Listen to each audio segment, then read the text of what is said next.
Laurie Huston's News for the Heart is dedicated to helping you give a voice to your own soul. Our hearts have the power to free us from pain and the struggles that keep us from awakening to our true essence. Join Laurie now as we delve into our heart and soul to find the path that will open us to the possibilities and lead us to the life we love to live. And good afternoon. This is News for the Heart. Well, I've taken a little bit of a hiatus and, I'm really happy to be back because I focused on what I wanted to do, which is get my health back and feeling better than I have in a while. So I'm very excited about that. But hey, I have Tracy with me, and that's even more exciting because it's been a while and I love having Tracy on the show. So welcome back, Tracy. Nice to be back. Okay, so a lot has been happening. I know that you... Oh, yeah. We don't even want to go into it, although some of it's going to come up. But yes. So a lot has been going on. You listened to something that is going to be wonderful. Plus, we're going to bring in Following Our Hearts, and I think that's going to be a nice tie-in. So let's start with Bruce Lipton's story.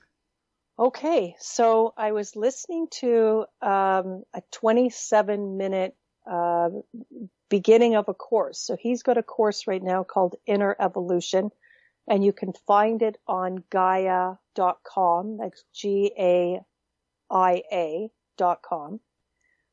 I make no money from telling you that. There's no payback. There's no affiliate anything from telling you that. And I watched the first course of this, the first session of this, and it was 27 minutes long. And in that 27 minutes, he painted a picture for us, for our imagination. And it was so helpful. It was so helpful. He started talking to us, and the visuals, by the way, of these videos that they're making on Gaia, stupendous. Yeah. So he started by talking to us about a caterpillar. A caterpillar that's just busy eating and eating and eating and eating and eating all of the leaves on a tree. Just eating and eating and eating. And he said greedily eating. Greedily eating and eating and eating till the caterpillar is just so filled up with eating. And then it's time for the next phase of the caterpillar's life. And it's now coming into that chrysalis phase where that whole coating is being created around it. And of course, everybody kind of gets the chrysalis phase of the caterpillar, where the caterpillar is now going to become the butterfly. But now he paints more of a picture. So we've had the greedy caterpillar eating and eating and eating, and now it's coming into this phase of just being cocooned, lockdown, cocooned. And now he starts to talk about cells, because he's all about cells. Bruce Lipton is cellular biologist, so he starts to talk about cells, and he says, okay, so now you've got these cells that have created the caterpillar, and they're now dissolving. They're now turning into goo, like gooey, gooey, gooey substance, as those cells are being destroyed, falling away, falling away, falling away. The caterpillar, as we know it, is falling away and dissolving and turning into goo. I like the analogy. And then he says what's also happening in that chrysalis is there's these other cells. And there's other cells that are starting to build. And they're starting to form. And they're starting to form something. But what they're forming, we don't know. And it's not something that you get a vision of, that you can sink your teeth into.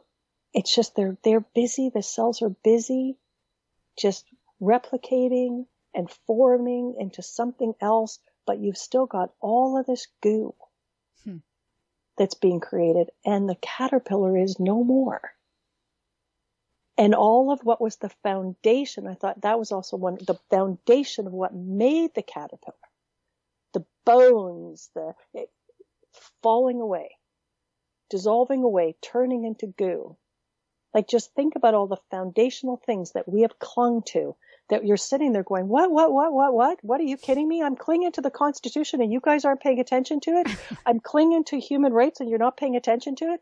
I'm clinging to like, what? That doesn't matter anymore. That doesn't matter anymore. Oh, in this emergency response, that doesn't matter anymore. I'm clinging to all these things that are just dissolving away. And here we are in the cocoon, locked down in the cocoon, where something else is building. But we can't see it.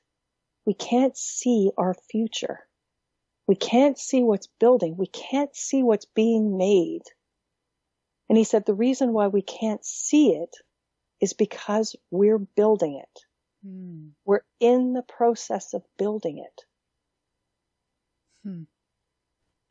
Now, he didn't say this, but I'm going to say this. It's going to form into something. Definitely. So, and maybe it's going to form into a butterfly. But is it going to form into a butterfly that can fly? Is it going to form into a butterfly that's beautiful? Just a beautiful, big, healthy, vital butterfly coming out of that lockdown, coming out of that cocoon? Is that what we're building? Is that what we're building? Let's hope. And then he speaks about choices. And he speaks about choices and the importance of choices. Yeah. And the importance of having a choice. If this butterfly is the world, that we're going to create, what kind of world, when this is over, when this lockdown, lock it all down, ooze, guckiness, when all of this is over and all the guck has been used to create that butterfly, which is our new world, what do we want that to look like? What are we prepared to give away? What are we prepared to walk away from? What are we prepared, like, what is that going to look like? Here on this earth. How is it going to be for us in consciousness, as human consciousness here on this earth? What's important to us? What's important to us?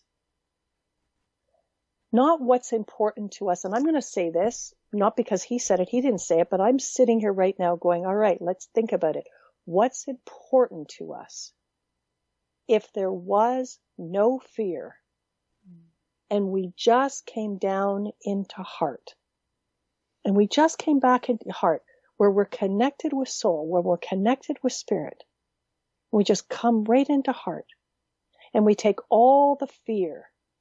We take all the fear that we've been feeling. And sure, we can come back and feel it in 5 minutes, but let's just take all the fear that there is, all the fear that's been mounting, all the fear that's been created by us or somebody else. Let's just take all that fear and put it into containment. Let's pick a corner of a room that we're in. It's what I do in my office a lot. Pick your corner. My corner is off to the left. It's up in the ceiling. It's off to the left. I could point to that corner off to the left in front of me, not behind me. That's my corner. I don't turn around. It's not behind me. It's in front of me. It's a corner that I can see. Why it's a left corner, I have no frickin' idea. But my containment field has always been in my left corner of my office, in the corner where the ceiling is. That containment field is an imaginary containment field.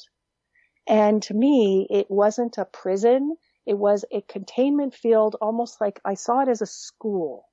It was almost like that containment field could actually function as a school where ascended masters would come to that school, where just highly conscious energies of love and light would come to be in that school and would come to help to heal and would come to help to rebalance. So that was a rebalancing place, but it contained things. Didn't imprison them, it contained them. Almost like a membrane. So that's my containment field. So my choice is that I want to take all of that fear that I've been feeling, all of that anxiety that I've been feeling, all of the fear that's come into me from others' feelings. I want to take all of that for the next 5 minutes. For the next 5 minutes, I want to take all of that and put it energetically in the containment field in that corner of the room, which I'm sitting in. And it's going to be there for the next 5 minutes. And it's going to give me breathing space for the next 5 minutes. Now, if you want to choose 10 minutes or 15 minutes, knock yourself out. I like to choose shorter periods of time to let people know, to give people the opportunity to feel the experience. Because if we get it all sent there for 5 minutes, then when we bring it back, we can feel that too.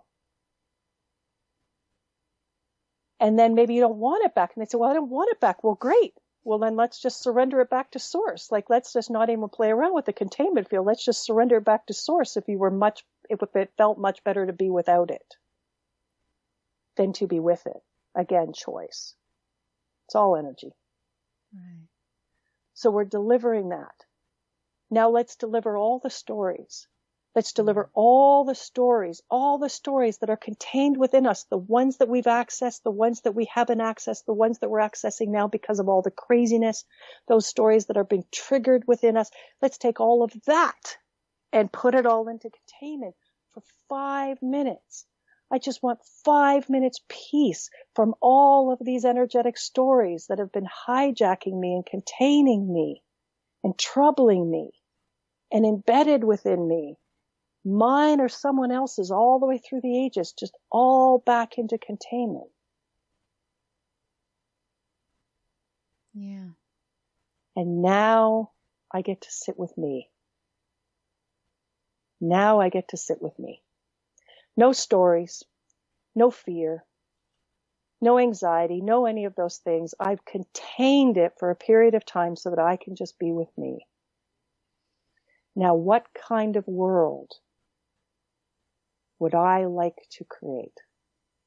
What's important to me? Not important to me when I sit in that fear. Right. Important to me now while I am here with no fear and no old stories animating my process. What's important to me? Is rule of law important to me?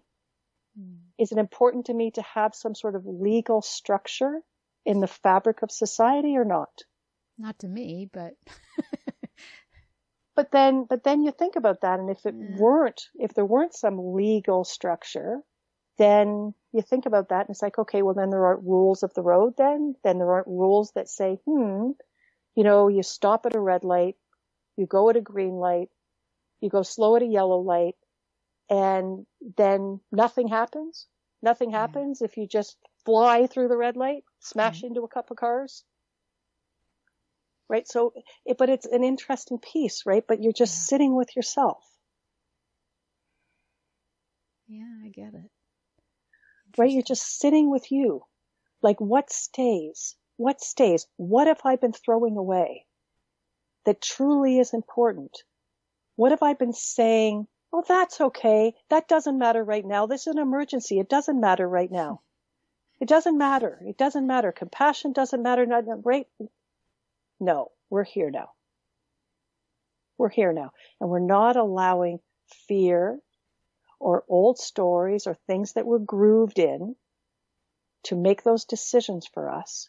We're not throwing us under the bus. We're not throwing somebody else under the bus and saying they don't matter. We're saying it all matters. Or what matters?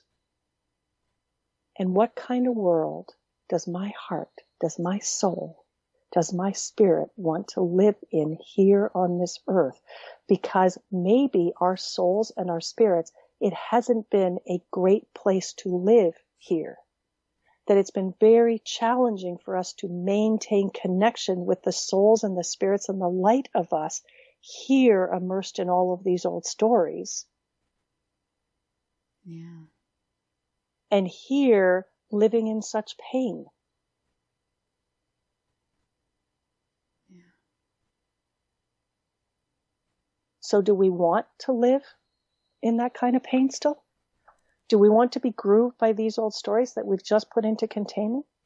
Do we want to live in separation? Do we want to continue to live in separation? Now we're really pushing this issue of separation, and we're asking people to separate even more. And we're asking people to now we're giving you another reason to separate from that neighbor and get away from that neighbor and judge that neighbor. And is this the world you want to live in? Not me.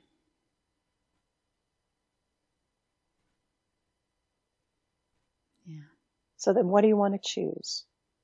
What do you want to choose? Do you want to choose a world? Do you want to choose a world to live in here on this earth that is a world of connectedness, that's a world of harmony, that's a world where people live in harmony? Like, it's almost like, oh, it's an emergency situation. This COVID thing's out. No, we can't live in harmony. We can't live in harmony. No, there is no harmony right now. No. Stop. Stop.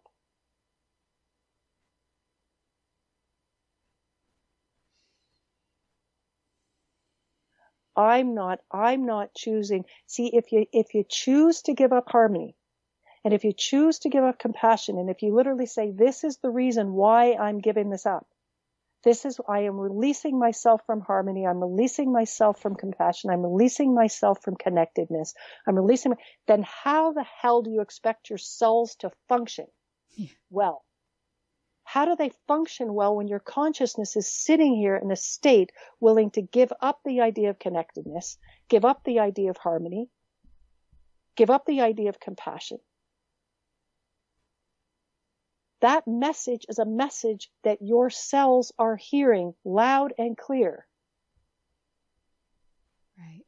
And now you have a liver that is not harmonizing well with your stomach, and you're not digesting foods well. Why? Because you just said that to yourself. You just told yourself that it's okay. It's okay to live like this. That is not digestible to your beingness. It's not okay for your body to not live in harmony with wholeness and with its entire surroundings. It's not okay. Your liver still has to know that it's in harmony with the brain. It has to know that it's in harmony with the eyes. It has to know that it's in harmony with the mouth. It has to know that it's in harmony with the wholeness of you. So if you give up living in harmony, and if you give up living in connectedness, and you give up these things because we have to give up these things, and we must live in separation like this, and we must make separation the way, then there is no way that that is the best way for this body to function, and for you to function, or for society to function. Yeah. Society is just another wholeness. The Society of Toronto is another wholeness to the part of you. Within the part is the whole. Within the whole is the part. And it's another reason why I'm refusing to operate from this place of separation. Because within the heart is the whole, within the whole is the part.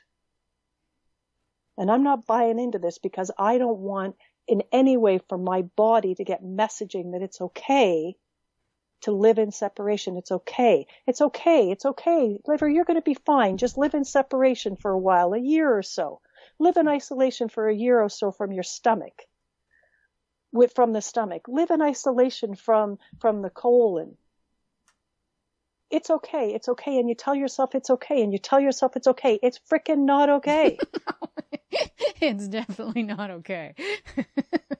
And your heart knows it. And your heart knows it. And all of this stuff has gotten people so afraid that they can't even connect with their heart. Yeah. And so they're telling themselves that all of this stuff is okay, and they do not get the consequences to the body, the physical body, when they're doing this. Not to mention the consequences to their mental state, their consequences to their emotional state, their consequences to the heart, the physical heart, the emotional heart, the spiritual heart. Yeah. So it's not just about, gee, I'm not prepared to throw my body under the bus to take this vaccine, to throw my body on the bus. I'm not prepared to throw my body under the bus. by continuing to allow myself to live in these illusions of separation and continue to say, oh, that's okay. That's okay with me. So I will socially distance out of respect for the person behind me that's not in this place, but I will never tell myself that this is okay. I will do this out of respect to another person and where they are in time and space. I will do this from a compassionate place to another person who doesn't get this. Yeah. And who can't see this. Yeah. But I will always make sure that my brain knows that this is not okay. That I do this compassionately for another person. Right. And there isn't really a cost for me. Right. As long as I maintain that clarity of I do this separation little dance for them. But there's only a certain amount that I'm going to do for them. And for them, whoever the them is. Yeah. And it's not going to be stepping forward to take one of these genetically altered pieces of information. Mm-hmm. That they call vaccines because they needed to call it a vaccine because that's the only way that this was going to be usable in an emergency situation. And up until they called it a vaccine and got it accepted as a vaccine, it was considered an illegal genetic substance.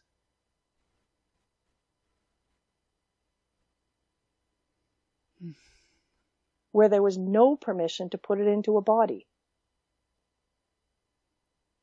Yeah. Until there was.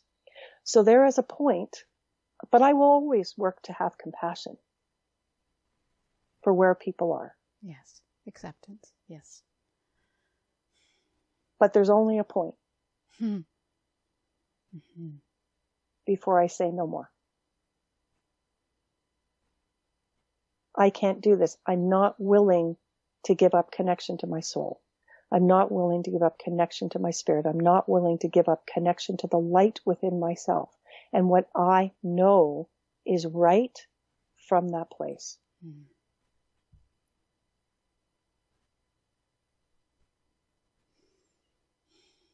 From that place.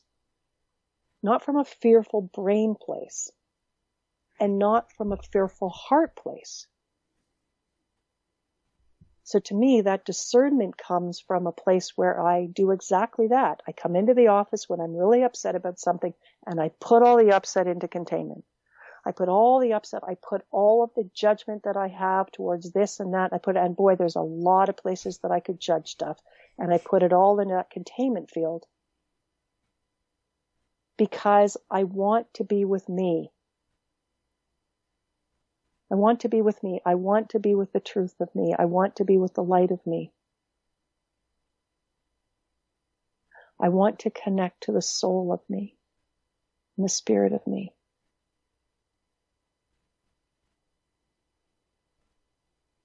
And I want to breathe that in and connect with that.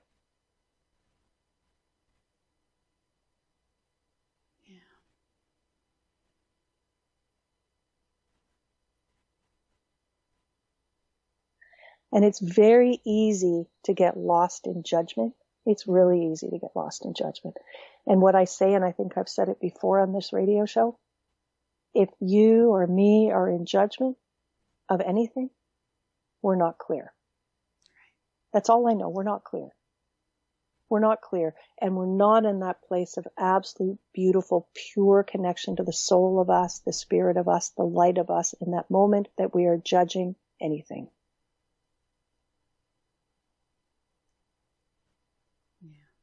Because everything that is happening in our world is happening for highest and best.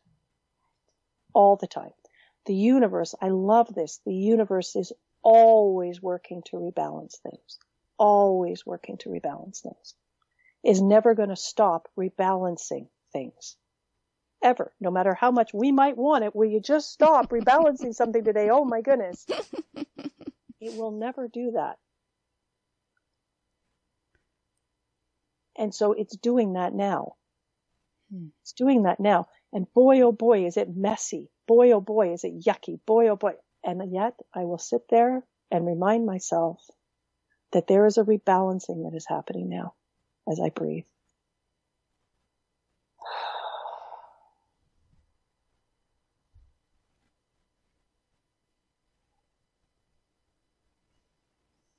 There is new information coming in. There is light coming in. There is rebalancing coming in, even though this looks so bad right now and feels so yucky right now.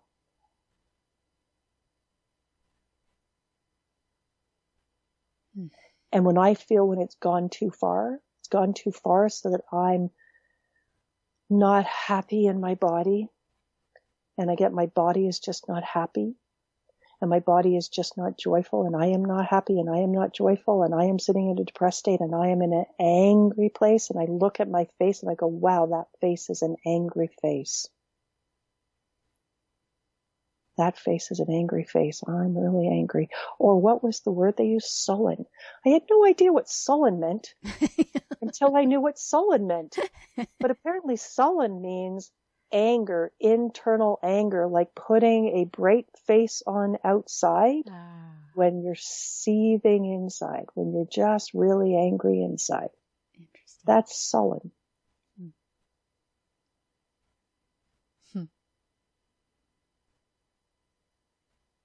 And so it's a choice. Right. Do I want to be with me or do I not want to be with me? Or do I want to be with all of this? Oh my God, I've been with all of this for the last 4 hours. No wonder my face looks like this. Sorry. I need to come back to being with me. I need to come back to being one with the truth that the universe is always rebalancing things. I need to come back. I just got lost in this big story. I just got lost in it, and boy, oh boy, was it easy to do. So easy to do, so slithering to do. I didn't even realize for the first 2 hours I was getting lost in some story.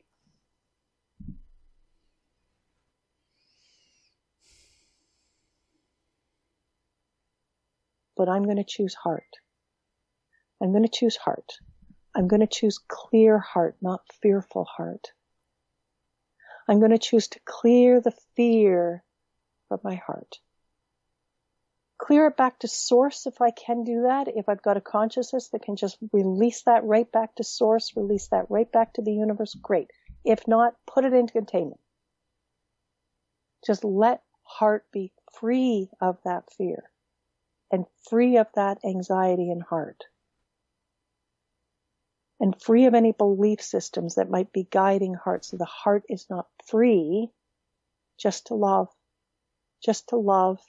to choose compassion, to choose generosity of spirit.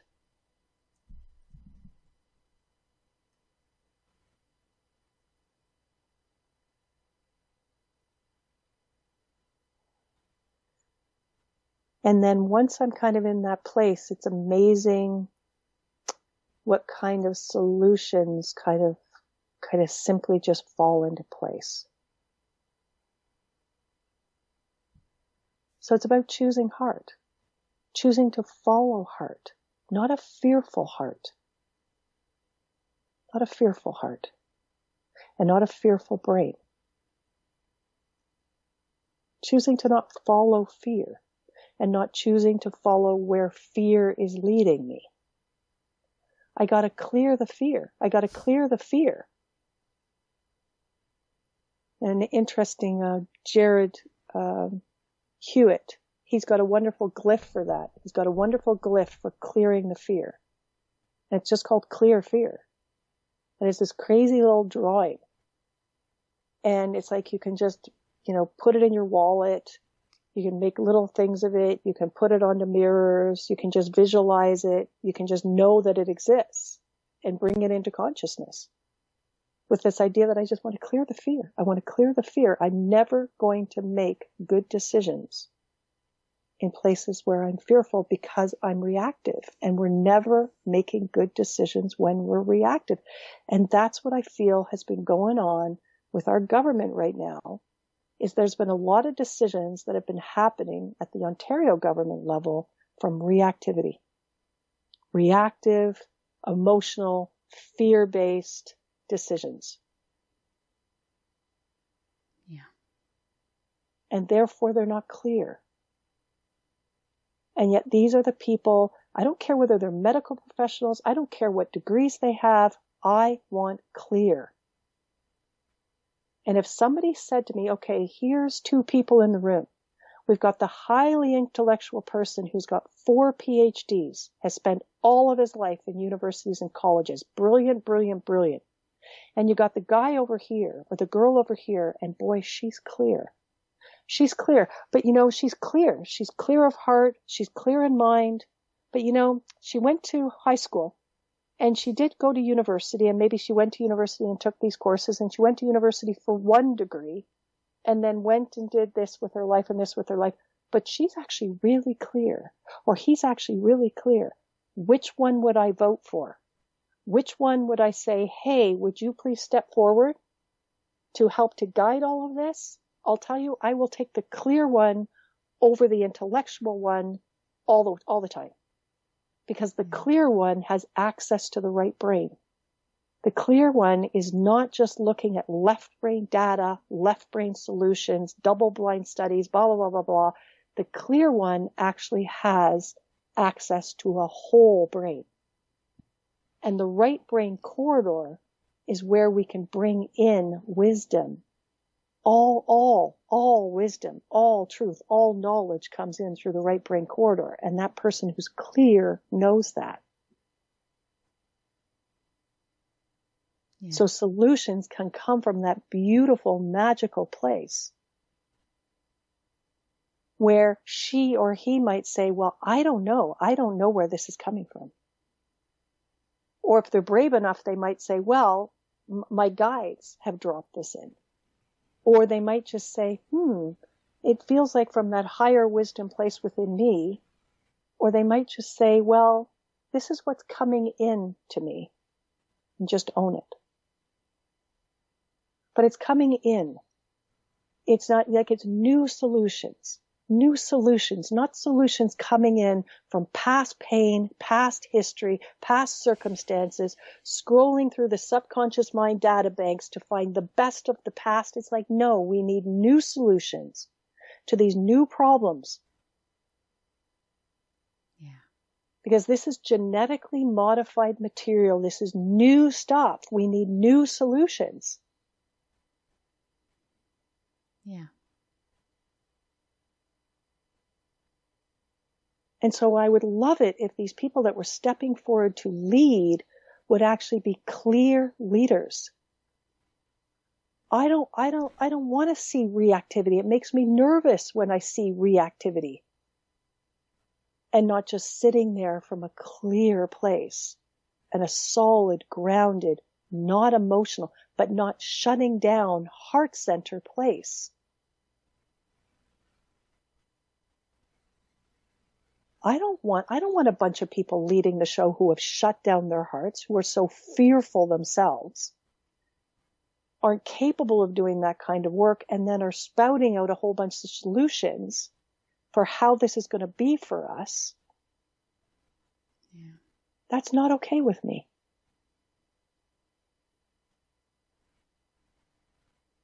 It's not okay with me. And I think it's not okay with a lot of people. How many clear people do we have in politics, though? Well, yeah. Well, how many? Well, really, it's not even a political thing. How many people do we have that have a desire for clarity, that have a desire for being clear, and wanting to be clear before they open their mouth, wanting to be clear about what it is that they're doing, what it is that they're saying, and a mandate that they might be putting down. I'm not just speaking about politicians. No, I know.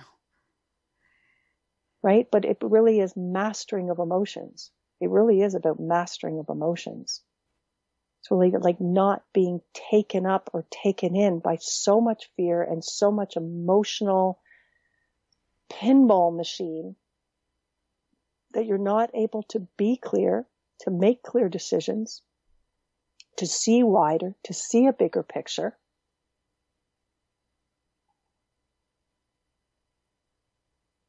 Yeah. That's what I want. That's what I pray for.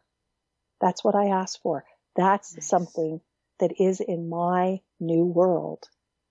That's part of the butterfly that I want to create coming out of the chrysalis. Clear.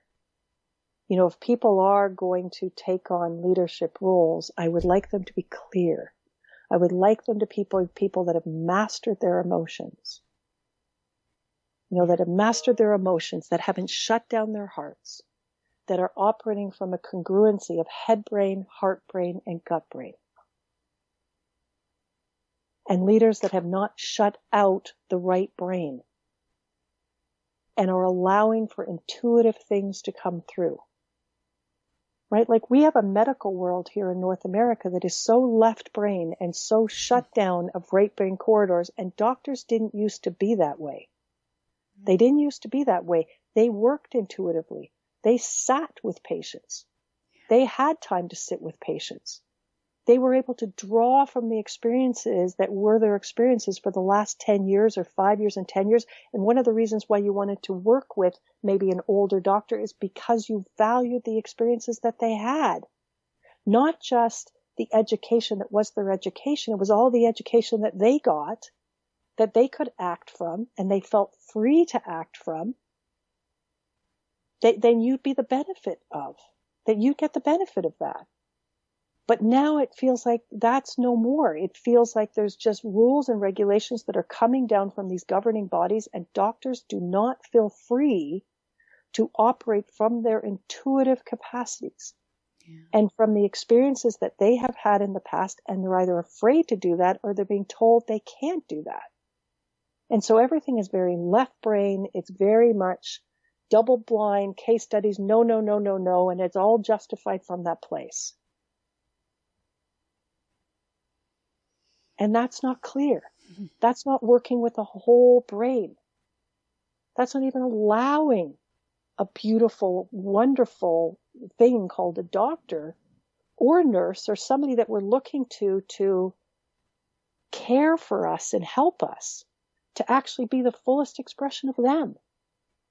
That we would be in the presence of their spirit, their soul, their left brain, their right brain, their accessibility to the universe and to everything that could come through for us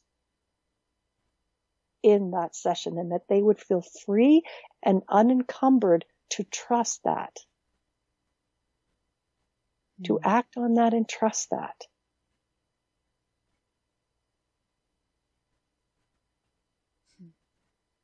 And that is the sadness, the takeover of our consciousness, to say this is the way, this is the way, this is the preferred way, this is the safe way, this is the protected way. This is the way of not being sued. Yeah. It's like, well, okay, but then we just completely leave out the right brain and a connection to new and innovative. And then the politicians would kind of be the same thing. And if the only thing that a politician right now is following is the medical world and the left brain and all of the double blind studies and blah blah blah, and that's the only thing that's given permission to, okay, we're in a big pickle. Yeah. Big pickle. Yeah. So to me, it's like, I do think about these things because I'm putting my Post-it notes together for the butterfly. What I care about. I want humans. The humans that are going to come out of this. I'm picturing that butterfly that's coming out of the chrysalis of all this lockdown. I'm picturing that butterfly as being beautiful, vital, big, lots of colors. capable, competent, able to do extraordinary things, fly extraordinary distances. I picture that. And then I say, okay, and I want my butterfly, the consciousness of humanity, I want it to have access to its full brain, all of its brains, because what if the butterfly has a head and a heart and a gut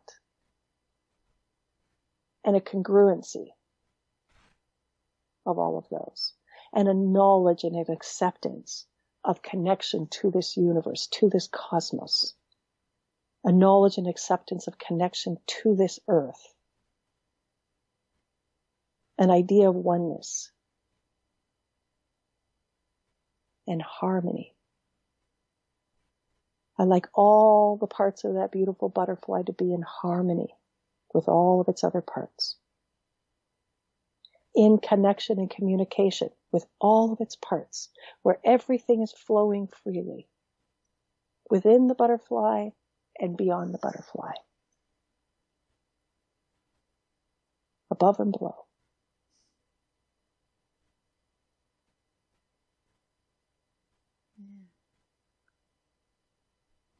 So I think about this. We are creating this. I loved what he said. We are creating this. We are creating the world that we're going to step into.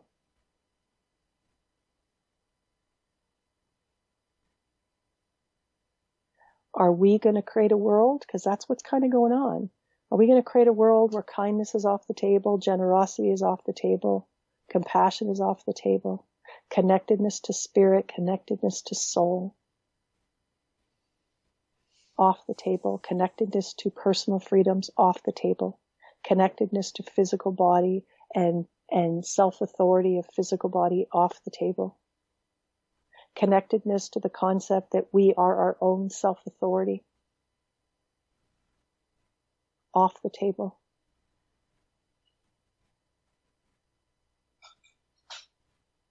Connectedness to our credible potential for creativity from both sides of the brain, and also coming in from beautiful sources of guidance and spiritual guidance. Is that off the table too?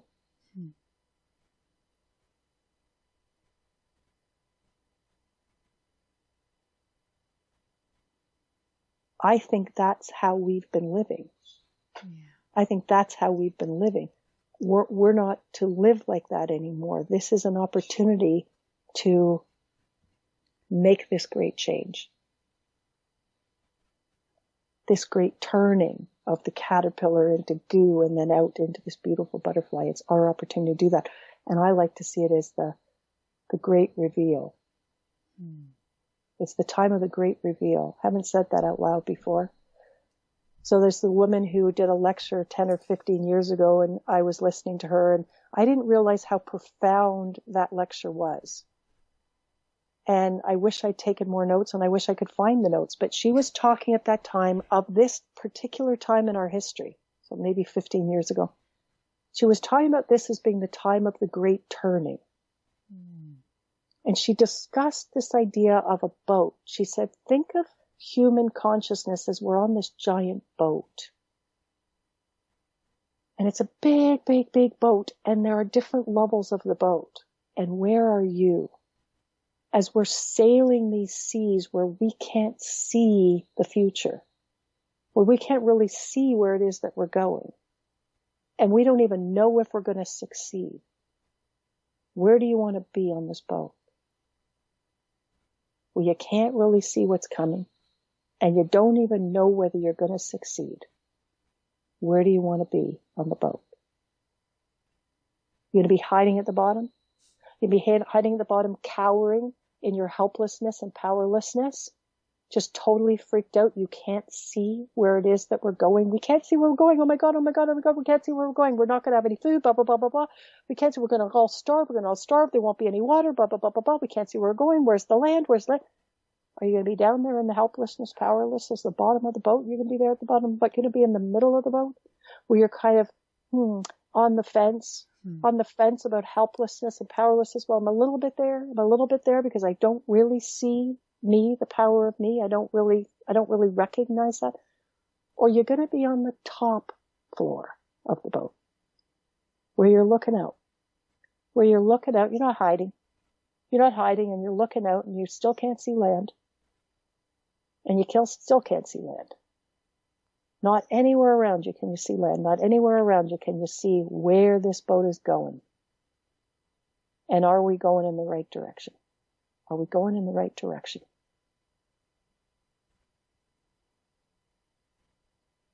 And we don't know if we're going to succeed. So are you going to be the person on the top of that boat that's saying, fuck it, I'm going to give it my best? I'm going to give it my best. Whether we succeed or whether we don't succeed, at least if I'm going down with this ship, I'm giving it my best. Where are you?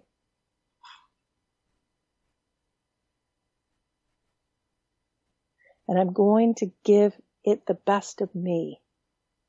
The best of me. I'm going to do my best to do the best and give it the best of me. Where are you? It's a choice point. Yeah. And then what she ended with is the best of you. Just know this, the best of you is you connecting into your light. The best of you is you connecting in connection with your soul, your spirit, and the light of you. That's the best of you, and it will always be the best of you. Nice. But what I know now and what I like to say to people, game changer at the beginning of January 2019, game changer. We succeeded. What I mean by we, I don't have a clue. We, the greater collective we, the we that is us in connection with the cosmos and everything that came to help. Like the whatever that, all of the extraterrestrial stuff that we see flying around, how much of that stuff came to help? We succeeded. We succeeded. We succeeded in repairing the grid light of this earth. We succeeded. It can all change now. For all of us. We can safely be our light now. We can safely reveal ourselves now. Where we could not do that before.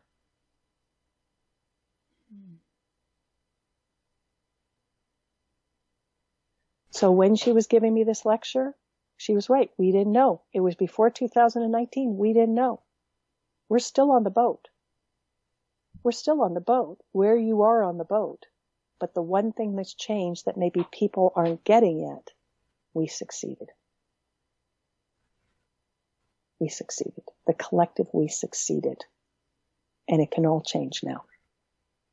Interesting.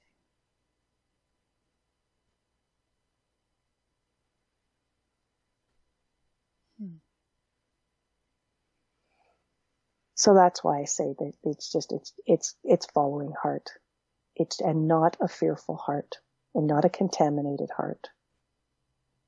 Because all of that contamination and fear and stuff can get taken to containment for 5 minutes, 10 minutes, 15 minutes, half an hour, maybe a whole day. Just choose that it stay there the whole day when you start to feel comfortable. So you can be with yourself. The true version of you. Nice. Making decisions from that place. Making policy from that place. If there's any government official that's listening. Making decisions from that place because we can always access that place. Love it. It's a choice.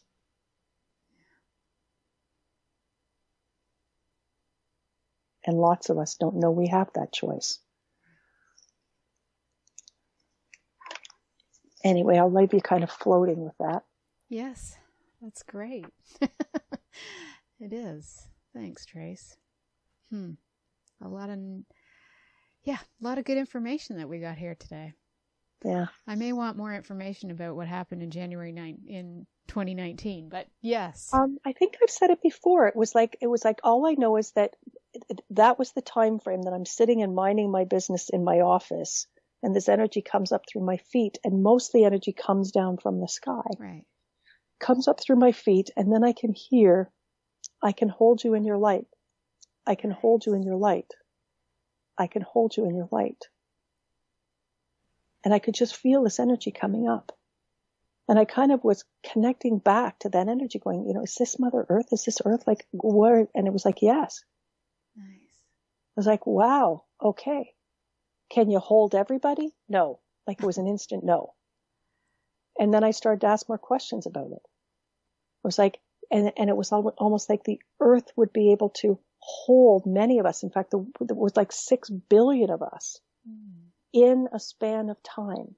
So it was almost like there was a rhythm to this, almost like I was shown seasons, but I wasn't to mistake it for real seasons, like a real season of winter or a real season, but to recognize that it was going to be a signaling up through people's feet, whether they felt it or whether they didn't, over a period of seasons. And right now we're in, I think, autumn. So there would be a signaling of people still going on in what would be considered, in the way that they showed it to me, the autumn season, right now in 2021. So by the time 2019 was over, all of the spring flowers, so to speak, as they showed me that analogy, had been signaled through their feet. And then 2020, summer. And 2021, I'm assuming, but I haven't really looked yet, would be autumn. And then 22 would be winter. So we haven't all 6 billion of us that are going to be signaled have not been signaled yet. And then they're telling me right now, as I'm speaking to you, they're telling me that there are children that are here, that there's no signaling necessary because they're coming here already having made that change. Mm-hmm. Like they already know. Yeah, I feel that. And they already know what that butterfly looks like. Mm. Yeah, anyway. I do have to, we can talk more about this, but I have to kind of exit. Yep. Okay, well, thank you so much. This has been a lot of good information. I really needed it today. So I appreciate it very much. Yeah, so go contemplate, and you know what, go to Gaia. Like everybody can get on Gaia.com and they'll give you that 14-day trial or whatever it is. Right. And go and connect in with Inner Evolution, Bruce Lipton. And also the other one that I would say to people to go look at is Greg Braden's older talk there, and it's called Cycles of Time. Mm. And he then blows the lid off this whole idea of what the verbiage is around climate change, and he just gives us a whole other way to see how that's being created, and it all has to do with the wobble of the planet in 3 different ways that it moves. And it's everybody in the world needs to see this particular 1-hour video, and it's very well done. So it's called Cycles of Time. You could see it potentially even for free just by signing up for that free 14-day trial and get your eyeballs into both of those things. Nice. And then Greg Braden's got this other series on there called Missing Link. And I haven't stepped into that one yet, but, or maybe this Cycles of Time is part of that Missing Link. Maybe that's truthful. Anyway, go do that. Cool. Gaia.com. All right. Well, you've been listening to News for the Heart. We've been getting the heart of what matters with Tracy McBurney and following our hearts. Thanks, Trace. Clear hearts. Yes. Very good. Clear hearts. Clear hearts. Have a question for Laurie and want to be on the next News from the Heart show? Drop us a line via instant feedback at bmajor.org. News from the Heart is brought to you by Intuitive Soul and is produced by Major Radio for Clear Channel's iHeartRadio and bmajor.org.